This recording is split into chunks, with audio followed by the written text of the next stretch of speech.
Hi guys, this is Mike Gell. We're at Action 2018 at St. Clair College Center for the Arts. We're just about to start another panel discussion, so MC Jason Clarke, tell us what is coming up. This is going to be a very, very, very cool panel. This is a panel about content creation in 2018 on social media sites such as Patreon, Twitch, YouTube. Very good stuff, hosted by Bloodbath and Beyond. Hi, I'm Jay. This is John. We do horror movie reviews exclusively on YouTube. We have over 1,000 videos now, all types of stuff. Not only reviews, but reactions, unboxings, top 10 lists.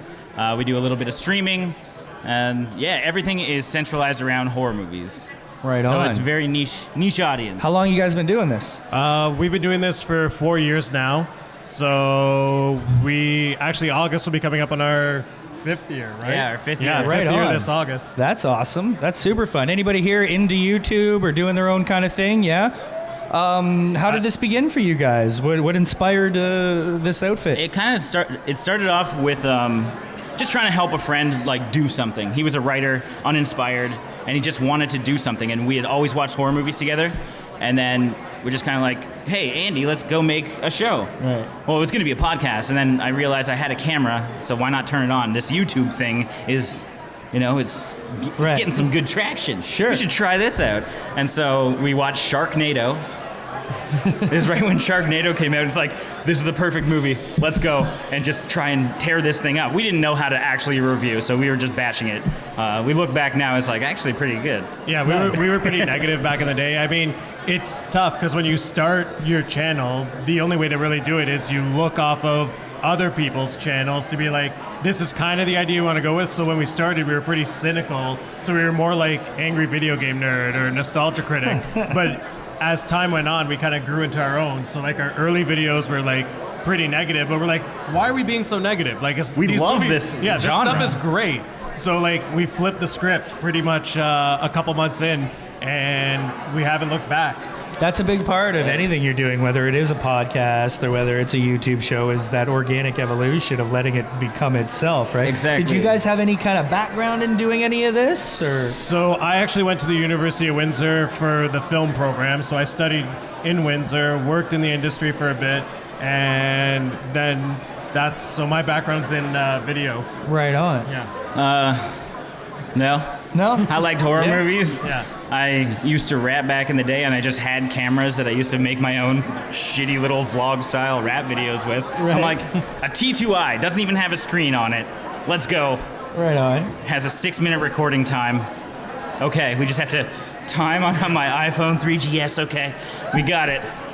Every 5 minutes, we got to get up so we don't lose all the footage. Yeah, and we had the worst. Things have progressed in such a way that you don't have to do that, thankfully. Yeah, we used to have tablets at the table where we would sync it to our T2Is and just have it okay, we'll hit record, we'll watch it on the side here, make sure that we don't miss that mark. Because so many times, because none of our stuff is scripted, it's all just ad-libbed on the fly, so we don't know what each other's going to say. So we'll ramble on for 10 minutes and then realize that we lost 4 minutes of that ramble. It is what it is. And that kind of comes down to a lot of people getting started think it's always about the gear.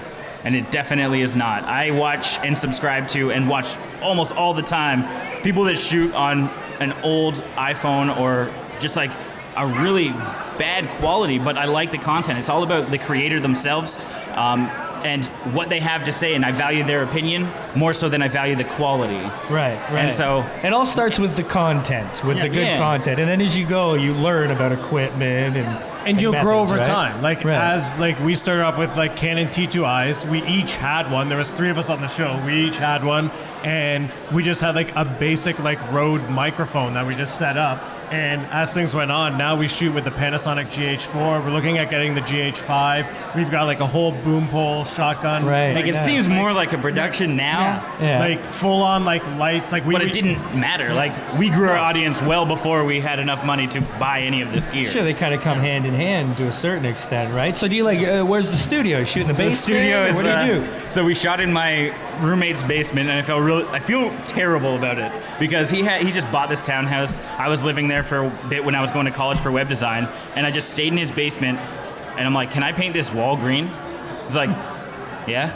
I'm like, okay. Nice. And he was on our show for a bit.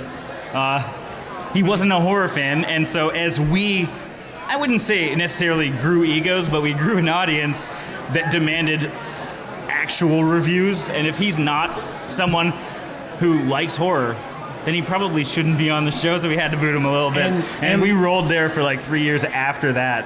And he was just like, every time I'm like, I'm sorry, Dave. Like, I feel so terrible. But that's what it comes down to, is like when there's someone who doesn't fit your branding or your mold, you do have to let them go. Because we would review a movie that we would give like 5 out of 5, and it's like an actual great horror film. And because he doesn't like it, he'd be like, this is trash, 1 out of 5.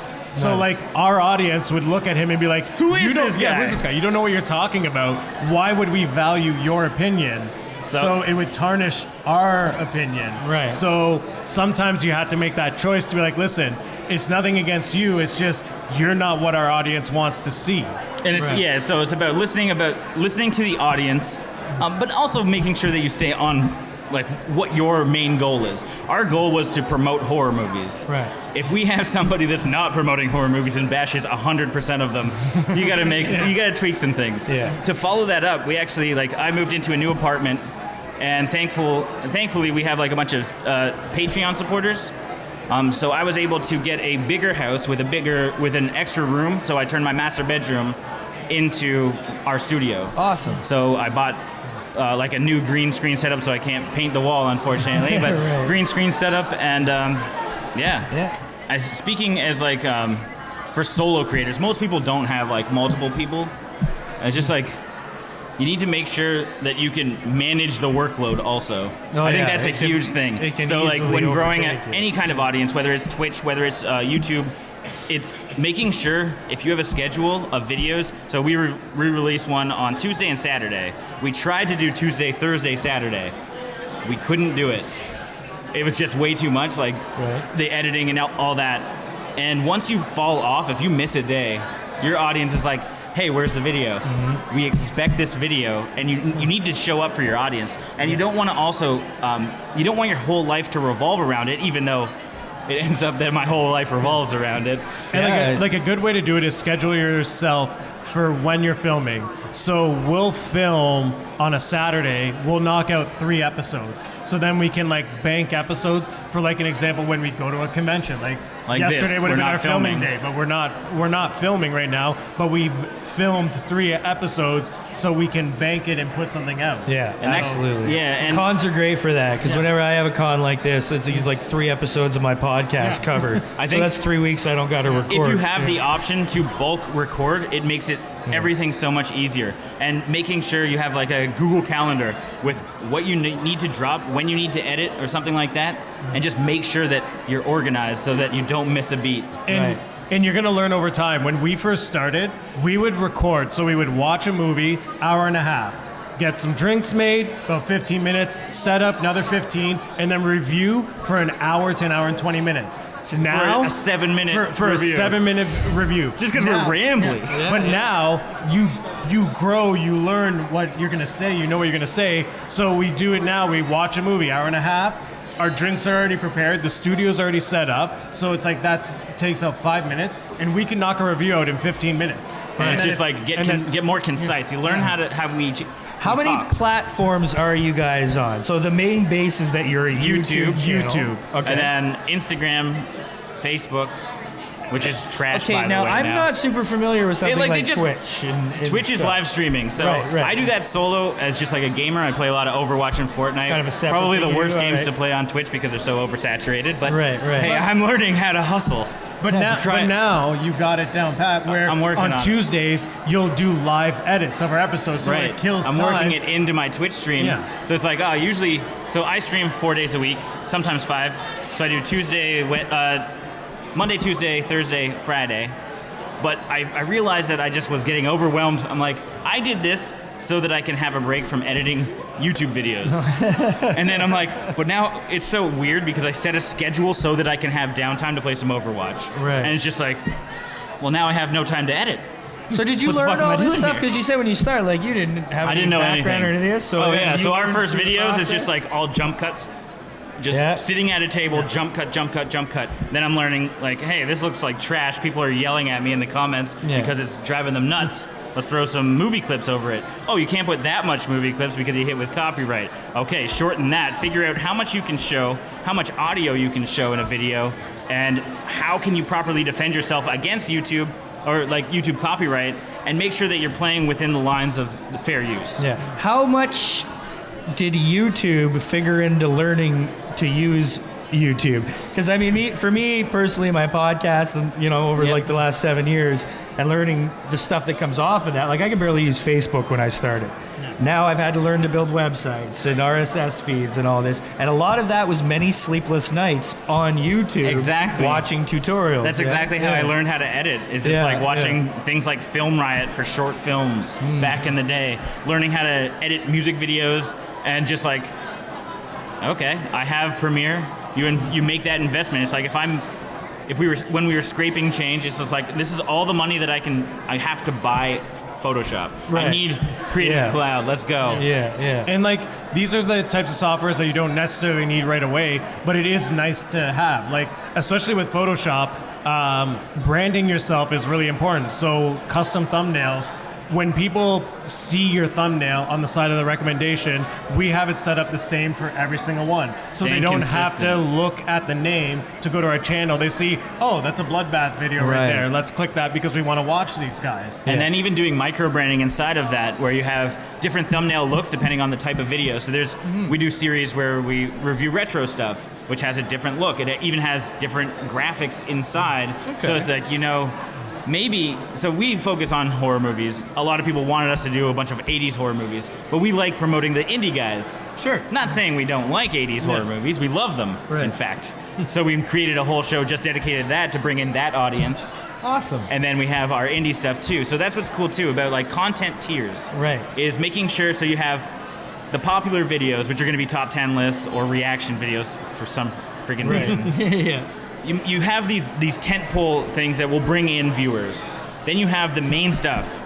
And then you also have some of the more community-driven things, which is like, oh, you want to request a reaction video from us. You want to request a review. Usually that's done through Patreon at this point. But that was like the early days, all the comments were, watch this, watch this, watch this, watch this. And like a lot of people request the same stuff, but that's what's nice about Patreon is the people, you find you're gonna get fans who really, really care about your stuff, that they're willing to throw down X amount of dollars so that you choose their movie. It's right. So I'm curious how the Patreon works with the YouTube. Do you guys have it as like just a completely separate thing where if you're like our YouTube, go to our Patreon and donate, or is there exclusive content you can only get? Okay. So we did have like a series of videos that we just kind of discontinued for a while, and then people still wanted them, but they weren't really getting the traction that we would want on our page. It was just like, they're fun to do, and only a specific amount of people would like them. And so we made those exclusive content on Patreon once we brought it back. That's cool. We do monthly like movie raffles where we have a certain tier where it's like, throw your name in a hat, choose any movie. Doesn't matter. Well, it has to be horror. But I'll go buy it, I'll find it if I can. Right. We've had to watch some terrible movies because of it. But, it's just little things to get the community involved, even running polls.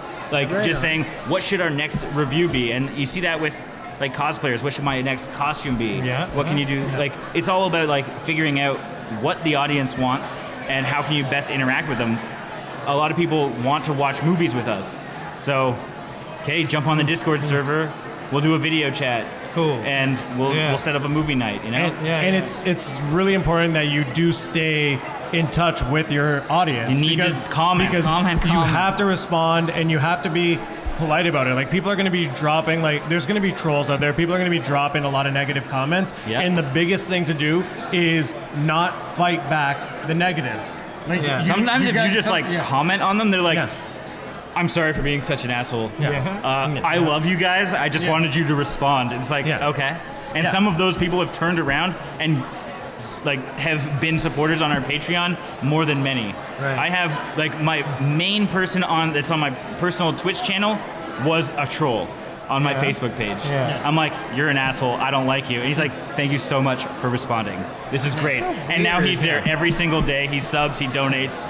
It's great. It's just you don't want to further the haters. Don't feed the trolls. You don't feed into it. Yeah, yeah. You just let it go. And like sometimes you're gonna get people who like say inappropriate stuff, and you have that freedom You to have to delete it. Yeah, delete and block. You don't want to block someone from like the comment section, but sometimes people get out of hand, and you don't want to like tarnish your channel. You don't want people to be like, why is this so negative? Why are they being so like rude with their saying? You go on YouTube and you look at the comment section, it's a disaster. It's a war zone sometimes. It's because they don't have proper management of their channel. Right. If you look at our comments, we don't delete a ton because the people that watch us generally respect us somehow. Right. If we get hate, it's on like one of our it's from a kid generally. It's like from like an 8-year-old who shouldn't be watching. It's age restricted. They're watching on their tablet. Top 10 saw traps. Yeah. Why is this guy talking so much? Why can't he just show the kills? It's like,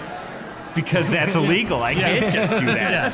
And but like, how do you talk to a kid? Yeah. That's the hardest part. Is like trying to figure out who's a kid, who may have a disability, who just has like. There's different ways that people talk about things like overseas. We have a lot of people overseas that might not think that calling us, what was it? Spherish man baby child? Yeah. Because like she just didn't like it didn't translate from her language properly. It's like she didn't mean anything negative. She's just like, I like you. You drink a lot of alcohol. It makes you look like a man baby cherub child, something or other. I'm like, well, I like you still. Yeah. But Where are you guys out of? We're based out of Niagara. Oh, really? Jeez, I'm just up in Mississauga there. I didn't realize you guys were so close out to that area. Yeah. That's cool indeed. Did you find a base start there, or on YouTube does it just not matter? it doesn't matter. doesn't And matter. that's what's cool. Doesn't It's just like matter, our main audience is like Texas or California. Yeah. You know, my podcast, I get all these Japanese listeners, and I'm like, they're even, why? What? Like, you never know. You have no idea. We have a lot of UK. Like Canada is like 4th. Yeah. Because you can dig into the analytics, and I recommend anyone who is a content creator look into it because you can tailor your content to them. Absolutely. No, it is really funny. Our very first subscriber ever, and Galactus One, was from Toronto. So we actually met him We at met Fan our Expo. very first subscriber at Fan Expo like 2 years ago. That We wasn't reached- our family. That wasn't mom and dad. Like, come on. We were just like, we're like, hey Neil, do you want to like meet up? Because we're in the area, and like it would be cool to like put a face to the name. That's Like, awesome, yeah. That was like, probably one of the coolest moments. That's awesome. Like ever doing this, and that's, like it brings it all home. It's like it's all about the community and making sure that you talk to them, you engage with them, and you build that connection because it's not always just about like, give me the numbers, give me the subscribers, and everything will come. You won't get those numbers unless you're cool with your audience, you listen to your audience, and you genuinely like the shit you do. I know, and That's when it comes down to and content, it's hard. yeah. It's hard too. Like you don't want to like ignore people. Like we get flooded with messages all the time. I got this guy from Australia. His name's Tim. Huge fan of our show. The first time he was having a baby boy this year, and like we were the first people he messaged to say, I'm going to be a dad. So before his his best friends and stuff. anything. So like if you give to that community and you take the time to like earn the respect and like the appreciation, then you're gonna like build those connections. And because like in our like genre, it's about being in a community. It's about respecting others. And like you like anyone who's passionate with something, as long as you take the time to talk to someone, even if you can't respond right away, it just gives them that sense of satisfaction, and you're building those bonds. And that's when you become real. That's when you become like you feel like you're part of something. Right, Yeah, and for so sure. we kind of do that as well. Like, yes, we have X amount of subscribers over the people that, and unfortunately, the people that we looked up to, we have, like, We've surpassed. We're way surpassed. Yeah. And we'll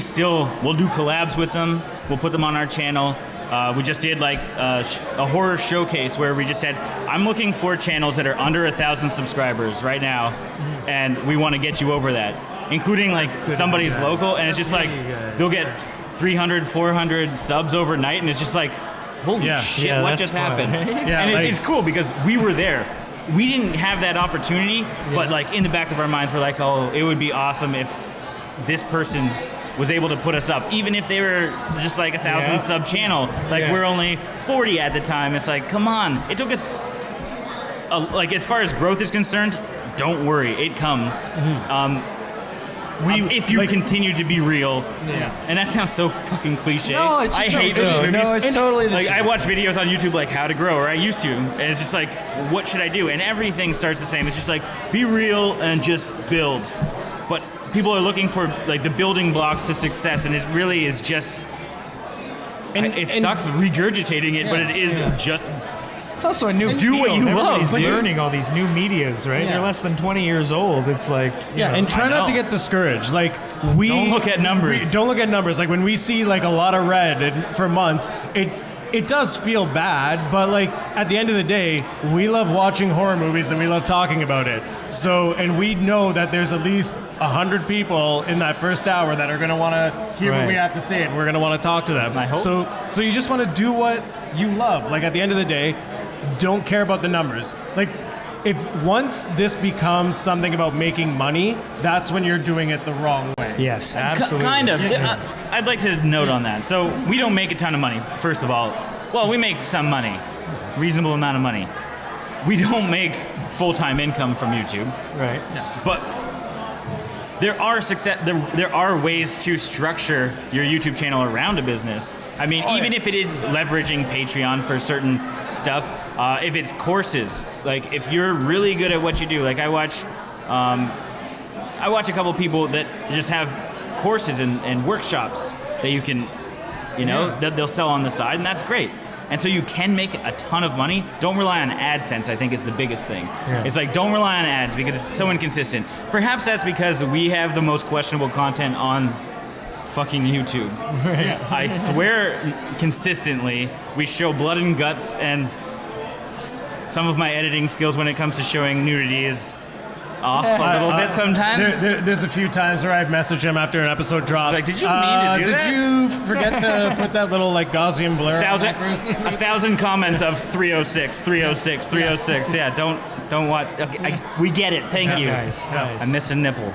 All right, let me ask you something. Okay. Have you ever considered, because you say that you spend that time and you'll like record for a whole hour and then kind of cut it down to 15 minutes. Yeah. You ever considered like maybe just taking that raw audio and posting it as a podcast? We've thought about something it like that. And I think it would be different if maybe back in the day it would have been better.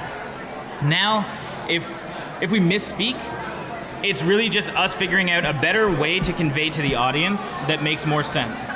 Sometimes it's just us sitting there like, I liked this and this, and like as you're trying to think it up, and then that's some of the stuff that I'm gonna cut because we'll re-say that once we realize what we're actually trying to say. We'll re-say it in a more concise. Repeat yourselves. Okay, I understand. A more concise way. Because you know you're gonna edit it after, so your head's in a certain And so you start thinking space. that way, and I think that's important for people to do, whether it's scripted or not. Right. It's like once you get into the flow of editing, you figure out what shortcuts can I take.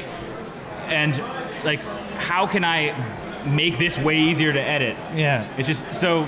For example, one of the biggest shortcuts that we learned was we would always kick it off with who's in it, who's in the movie, the director, the writer, and that would take 10 minutes trying to remember 8 names. Like, well, if I just throw B-roll over this, just throw clips of the movie or trailer over this, I can just read it off my phone. So long as I'm looking in the same direction, the audio sounds the same, nobody is the wiser. Yeah.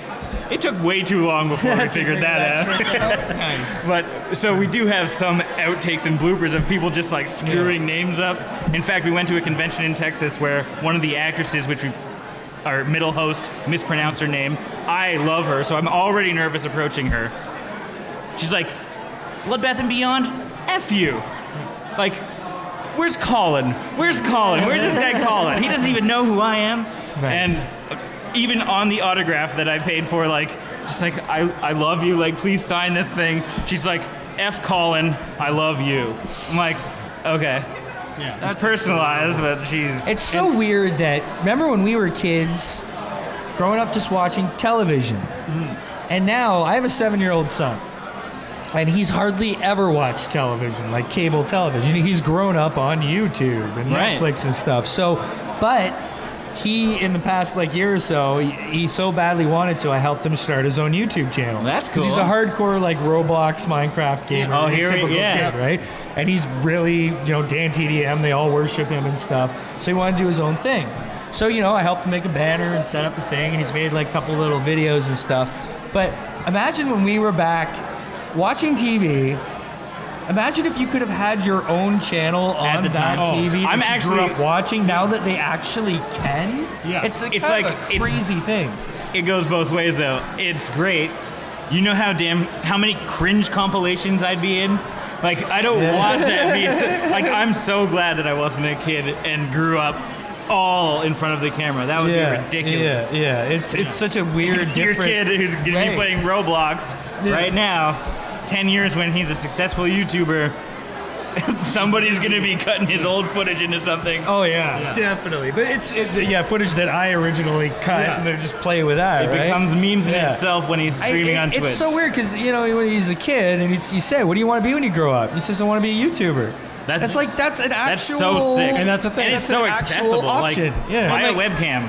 Anyone can do it. Is the first thing you gotta do is just do it.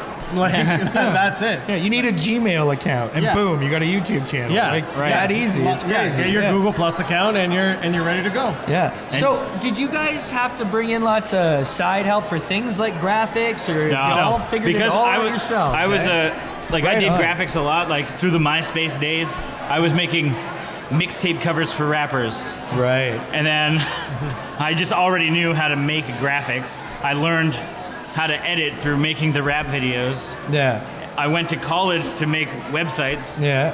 And it's just I had a course in editing. Right. It's okay, here we go. But I learned most of my editing before that anyway. Yeah. And I still wasn't good when I started. And it's all gonna look trash. And so it's just knowing that you can't get it perfect and just being able to know when it's 80% there, and it's how much time did it spend to get to the 80%?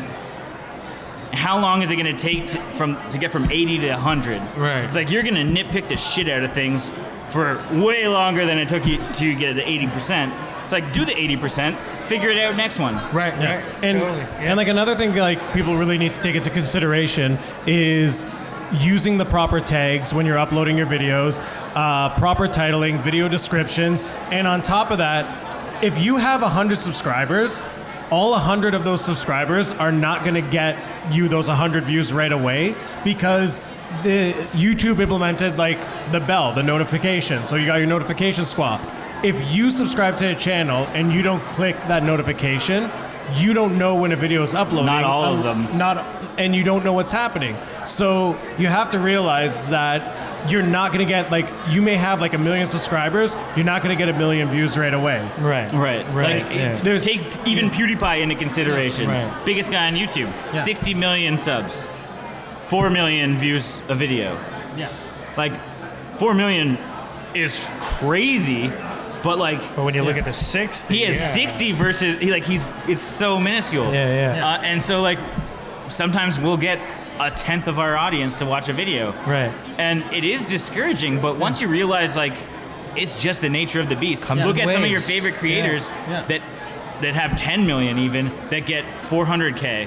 It's that's dope. Yeah. And that's why tagging is really important when you're doing an upload. You want to make sure you're using the right tags, and you don't want to be that person that just throws down Logan Paul, Jake Paul. Don't be that person. You want to use the You want to use the proper tags and make sure your video descriptions make sense. Even with titles, we went through a whole title change where we went from the name of the movie, horror movie review, then we just dropped the word horror because that's not what people are searching for. So just movie review, and then we're becoming more searchable because that's what you want. And YouTube will see the word horror and they won't put it in people's recommendation list because they see it as graphic content. But movie review, that will come up. Yeah, those are little tricks you gotta learn. Little tricks that you learn depending on what your content is. Obviously that is more for us, but it's important to make sure that your description accurately describes what your video is, and your tags actually reflect what your content And is. like you say, it'll come, you know? Like somehow my kid, I made him that YouTube channel. He's got 17 subscribers.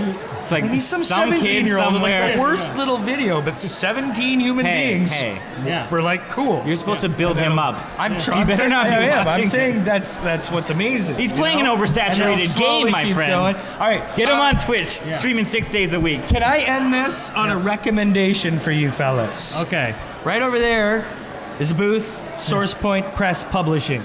Yeah. And their main thing is horror comics. Oh yeah, they And did the have Hatchet one, right? Yeah, and they have a book called Rotten Tale. Okay. All right, and it's right now. Well, it's already finished, but I think they're Is looking it for Easter distribution. themed? Sort of, in a Okay. way. It's like Jekyll and like Heidi, Cottontail? but a rabbit kind of. You got to see. Okay. You should go talk to them about. But either way, they've made a movie. It's starring Corin Nemec. Parker Lewis can't lose. Okay. And it's a crazy cool horror movie.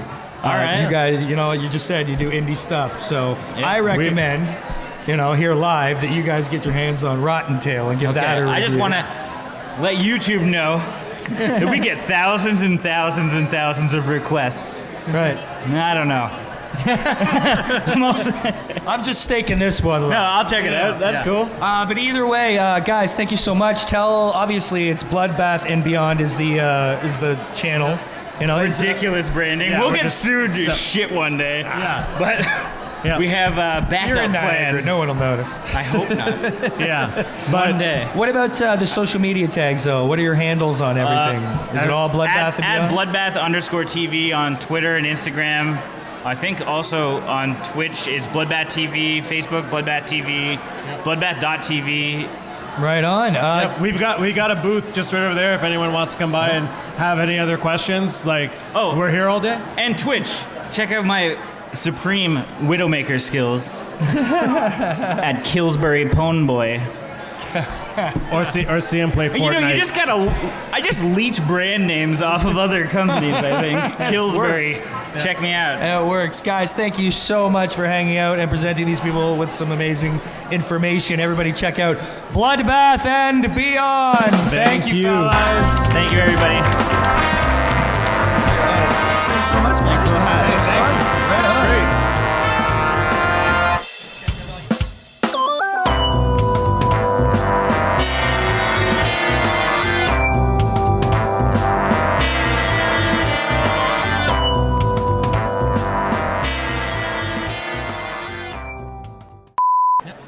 No worries, Mike. It's all good. Whatever, Mike.